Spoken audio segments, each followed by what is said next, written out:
Olá pessoal, hoje é dia 26 de maio, é uma segunda-feira, 13 horas e 56 minutos, depois de acho que é 3 semanas. O último vídeo que eu chequei agora foi dia 8 de maio, então 18 dias atrás. Hoje foi.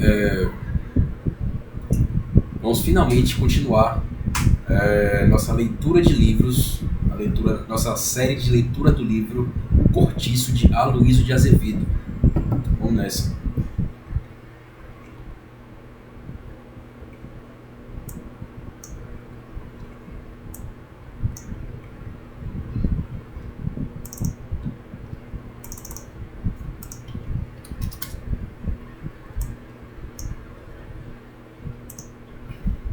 E assim ia correndo o perigo. E assim ia correndo o domingo no cortiço até as 3 da tarde, horas em que chegou o mestre Firmo, acompanhado pelo seu amigo Porfiro, trazendo aquele o violão e o outro o cavaquinho.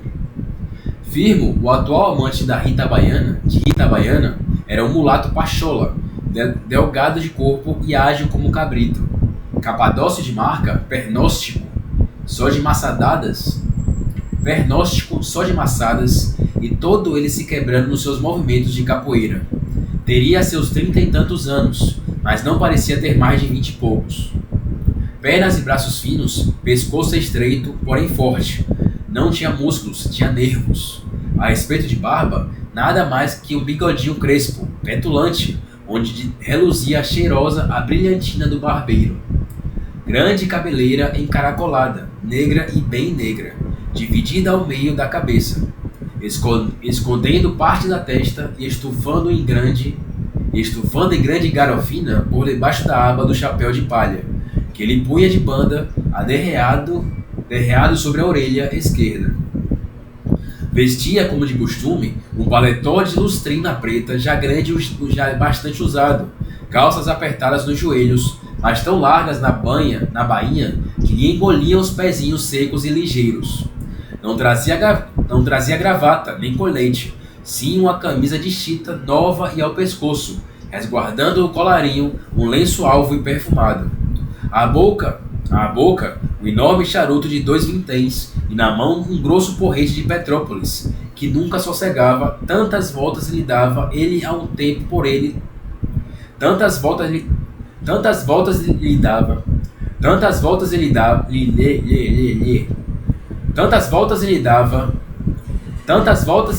a ele um tempo por entre os dedos magros e nervosos.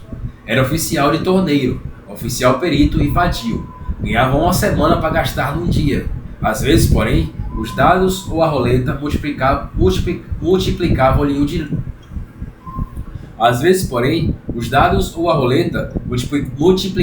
o dinheiro. Então ele fazia como aqueles últimos 3 meses. Afogava-se numa boa pândega com a Rita Baiana. A Rita ou outra. O que não faltava por aí eram saias para ajudar o homem a cuspir o cobre na boca do diabo. Nascera no Rio de Janeiro, na corte. Militara dos 12 aos 20 anos em diversas maldas de capoeira. Chegara a decidir eleições nos tempos do voto indireto. Deixou nome em várias freguesias e mereceu abraços, presentes e palavras de gratidão de alguns importantes chefes de partido.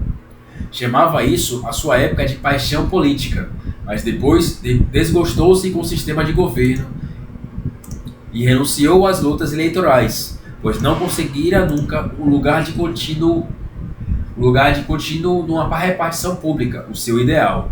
70 mil réis mensais, trabalho de 9 às 3. Aquela amigação com a Rita Baiana era uma coisa muito complicada e vinha de longe. Vinha do tempo em que ela ainda estava achegadinha de fresco da Bahia, em companhia da mãe, uma cafuza dura, capaz de arrancar as tripas ao manduca da praia. A cafuza morreu e o Firmo tomou conta da mulata, mas pouco depois se separaram por ciúmes, o que aliás não impediu que se tornassem a unir mais tarde, e que de novo brigassem e de novo se procurassem. Ele tinha paixa pela Rita, e ela, apesar de volúvel como toda mestiça, não podia esquecê-lo por uma vez, Metia-se com outros, é certo, de quando em quando, e o firmo então pintava o caneco, dava por paus e pedras, enchia de bofetadas, mas afinal ia procurá-la, ou ela a ele. Enchia de bofetadas, mas afinal ia procurá-la, ou ela a ele, e ferravam-se de novo, cada vez mais ardentes, como se aquelas turras constantes reforçassem o combustível dos seus amores. O amigo que Firmo trazia aquele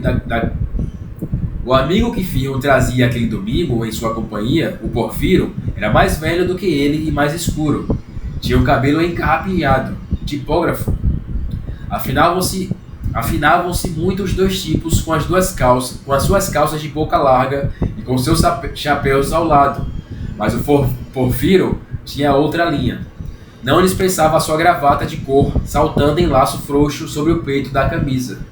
Fazia questão da sua bengalinha com cabeça de prata e da sua piteira de âmbar e espuma, em que ele equilibrava um cigarro de palha. Desde a entrada dos dois,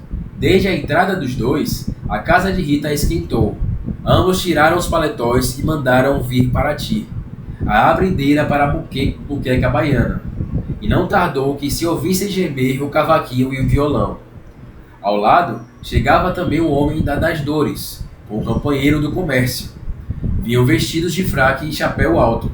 A machona, Neném e o Agostinho, já de volta no seu passeio à cidade, lá estavam ajudando. Ficariam para o regabofe. Um rumor quente de dia de festa ia se formando naquele ponto da estalagem.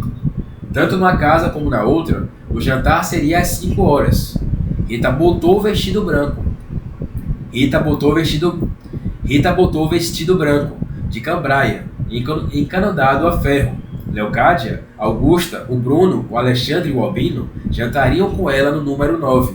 E no número 8, com a das dores, ficariam, além dos parentes desta, Dona Isabel, Pombinha, Marciana e Florinda. Jerônimo e sua mulher foram convidadas para ambas as mesas, mas não aceitaram o convite para nenhuma. Dispostos a passar a tarde ao lado um do outro, tranquilamente como sempre, comendo uma boa paz o seu cozido à moda da terra e bebendo o seu quartilho de verde pela mesma infusa. Entretanto, os dois jantares vizinhos participaram ruidosos logo desde a sopa e assanharam-se progressivamente. Meia hora depois, vinha das duas casas um algazarra infernal. Falavam e riam todos ao mesmo tempo, tilintavam os talheres e os copos. Cá de fora, sentia-se perfeitamente o prazer que aquela gente punha em comer e beber à farta, com a boca cheia, com os beiços envernizados de molho gordo. Alguns cães rosnavam à porta, roendo os ossos que traziam lá de dentro. De vez em quando, da janela de uma das casas, aparecia uma das moradoras, chamando a vizinha para entregar um prato cheio, perguntando as duas entre si os quitutes e as petisqueiras em que eram as mais peritas.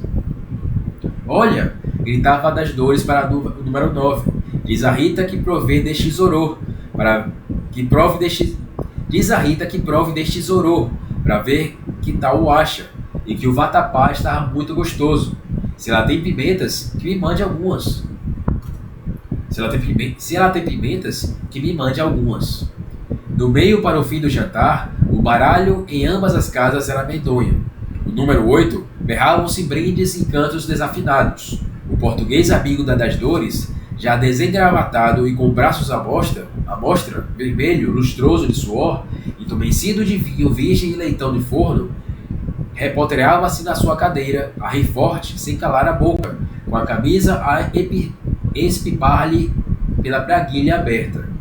O sujeito que a acompanhara fazia fosquinhas a Neném, protegido no seu namoro por toda a roda, desde a respeitável machona até o endemoniado Agostinho, que não ficava quieto um instante, nem deixava sossegar a mãe, gritando um contra o outro como dois possessos. Florinda, sempre muito risonha e esperta, divertia-se a valer e, de vez em quando, levantava-se da mesa para ir de carreira levar lá fora o número 12 um prato de comida à sua velha, que à última hora, vindo-lhe o aborrecimento, resolvera não ir ao jantar. À sobremesa, o esfogueado amigo da dona da casa exigiu que a amante se lhe aceitasse nas coxas e dava-lhe beijos em presença de toda a companhia, o que fez com que Dona Isabel, impaciente por afastar a filha daquele inferno, declarasse que sentia muito calor e que ia lá para a porta esperar mais a fresca do café. Vou parar por aqui.